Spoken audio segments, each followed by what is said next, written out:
একটা হযরত ওমর রাদিয়াল্লাহু তাআলা আনহু কত বড় মুত্তাকিন ছিলেন। ঈদের দিন যখন হযরত ওমর রাদিয়াল্লাহু তাআলা আনহু, আমার ভাইরা, আমার বন্ধুরা, আমরা সাধারণত কয়েকদিন আগে থেকে কেনাকাটায় ব্যস্ত হয়ে যাই, নতুন নতুন জামা কাপড় পরা আমরা শুরু করে দেই, ছেলে মেয়েদেরকে কিনা দেই, বাচ্চাকে দামি দামি কাপড় পরাইয়া দেই। হযরত ওমর ফারুক রাদিয়াল্লাহু তাআলা আনহু তিনি ছিলেন তামাম গোটা পৃথিবীর অর্ধেক বাদশাহী তিনি করতেন। কোন একটা দেশের না, যেরকম ভারতবর্ষের একটা দেশ, বাংলাদেশের একটা দেশ, পাকিস্তান, এইরকম কোন এক দেশের কোন রাষ্ট্রপতি ছিলেন না, তিনি ছিলেন গোটা পৃথিবীর আদা তার রাজত্ব, তার খেলাফতে ছিলেন।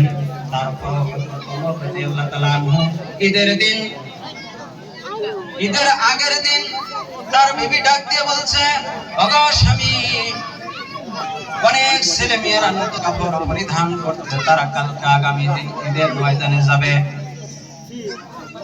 আজ আমাদের একটি বাচ্চা আছে, তাকে কি নতুন কাপড় ব্যবস্থা করা যাবে? হযরত ওমর রাদিয়াল্লাহু তাআলা আনহু চোখের পানি ছেড়ে দিয়া বলল, ওগো বিবি, এই মুহূর্তে আমার হাতে একটা টাকাও নাই, আমার হাতে এমন সম্পদ নাই, এমন অর্থ নাই যে তা দিয়া আমার বাচ্চাকে আমি নতুন জামা কাপড় পরিধান করাবো।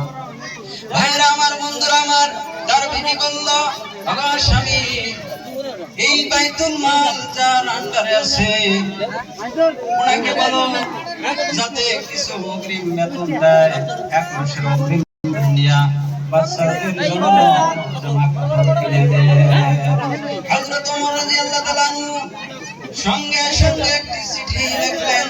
চিঠির মধ্যে বাইতুল মালের যিনি জিম্মাদার ছিলেন, তিনি দায়িত্ববান ছিলেন, তাকে ওই চিঠি পৌঁছিয়ে দিলেন যে ভাই, আমার অর্থ নাই, টাকা নাই, পয়সা নাই, আগামী কাল ঈদের দিন নতুন জামা কাপড়ের প্রয়োজন, তাই আমাকে অগ্রিম 1 মাসের বেতন দেন, যা দিয়ে আমি আমার হাজত পূরণ করে নিতে পারি, কাপড় চোপড় কিনতে পারি।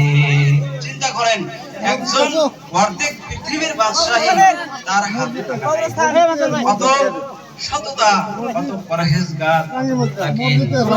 এই চিঠি যখন বাইতুল মাল ফান্ডের যিনি দায়িত্ব ছিলেন তার হাতে পৌঁছিয়ে দিলেন,